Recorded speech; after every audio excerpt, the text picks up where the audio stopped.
Мы продолжаем изучение тахпахов исполнения на хакасском языке. И сейчас я вам представляю текст тахпаха «Ошықты қазан тұрпыртыр».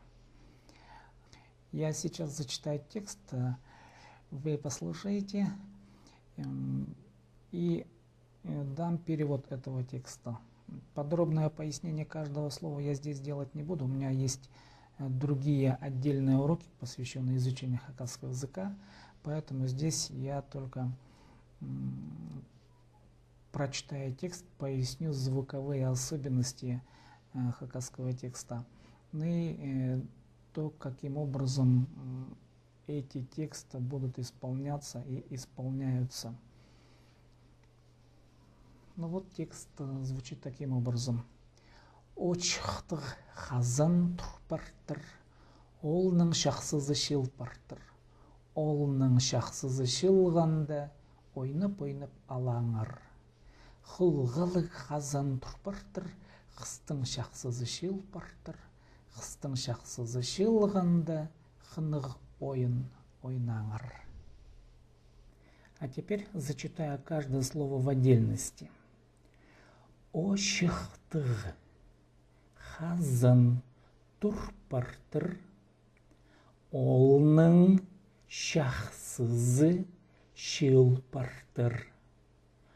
Олның шақсызы шилғанда, ойнып-ойнып алаңар. Құлғылық қазан тұрпартыр, қыстың шақсызы шилпартыр. Қыстың шақсызы шилғанда, қынық ойын ойнаңар. Ну и вот в естественном звучании я опять зачитываю этот же текст. Ошықтық қазан тұрпартыр, олның шақсызы шилпартыр. Олның шақсызы шилғанда, ойнып-ойнып алаңар. Құлғылық қазан тұрпартыр, қыстың шақсызы шилпартыр. Қыстың шақсызы шилғанда, қынық ойын ойнаңар. А теперь даем перевод этого тахпаха. Но вы уже текст тахпаха видите, и смысл его уже понимаете. Уж готов казан с треножником, и парни озорные собрались. И раз уж собрались лучшие из парней, давайте поиграем. Немного нужно рассказать о самом смысле тахпаха.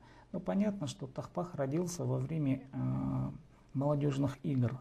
Ведь молодежь, она всегда играет, она всегда общается между собой, и раньше было то же самое. И, конечно, когда молодежь собиралась, они что? Они пели тахпахи. Ну вот один из тахпахов, который был, видимо, кем-то сочинен,